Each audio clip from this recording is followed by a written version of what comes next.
একই স্টেডিয়ামে টানা একটি দুটি নয় 12টি হাউসফুল কনসার্ট, আর সেই কীর্তিতেই গিনেস ওয়ার্ল্ড রেকর্ড গড়েছেন ব্রিটিশ পপ তারকা হ্যারি স্টাইলস।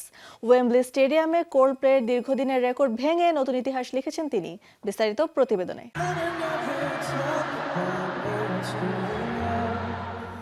একই স্টেডিয়ামে একটি কনসার্ট হিট হয় বড় অর্জন, আর সেখানে টানা 12টি কনসার্ট করে গিনেস ওয়ার্ল্ড রেকর্ড এমন কীর্তি গড়েছেন ব্রিটিশ পপ তারকা হ্যারি স্টাইলস। লন্ডনের ঐতিহাসিক ওয়েম্বলি স্টেডিয়ামে টানা 12টি কনসার্ট করে তিনি গড়েছেন একটানা সবচেয়ে দীর্ঘ কনসার্ট রেসিডেন্সির রেকর্ড। এর আগে এই রেকর্ড ছিল ব্রিটিশ ব্যান্ড কোল্ডপ্লের দখলে। তারা একই ভেন্যুতে টানা 10টি কনসার্ট করেছিলেন। সেই রেকর্ড ভেঙে গিনেস ওয়ার্ল্ড রেকর্ডসের নাম তুললেন হ্যারি।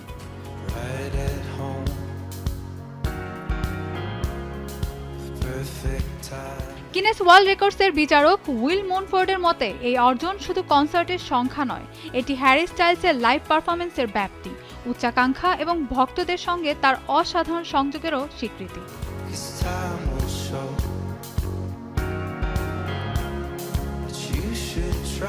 টুগেদার টুগেদার ট্যুরের লন্ডন পর্ব শেষ করেন হ্যারি। 12টি কনসার্টই ছিল সোল্ড আউট। শেষ শোতে উপস্থিত ছিলেন প্রায় 80,000 দর্শক।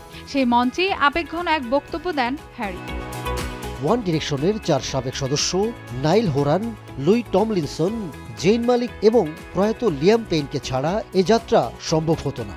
বন্ধুত্ব আর একসঙ্গে শেখার অভিজ্ঞতার জন্য তাদের প্রতি কৃতজ্ঞ আমি।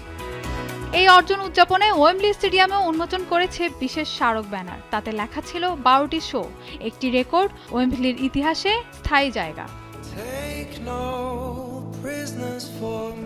শুরুতে ওয়েম্বলিতে মাত্র 6টি কনসার্টের পরিকল্পনা ছিল, কিন্তু দর্শকদের ব্যাপক চাহিদায় তা বাড়িয়ে করা হয় 12টি। বর্তমানে এই বিশ্ব সফরে যুক্তরাজ্যে এটিই ছিল হ্যারি স্টাইলসের একমাত্র গন্তব্য।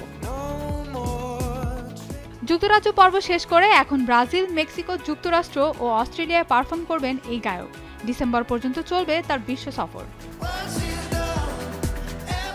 Mahbuba Mostarin, showbiz tonight.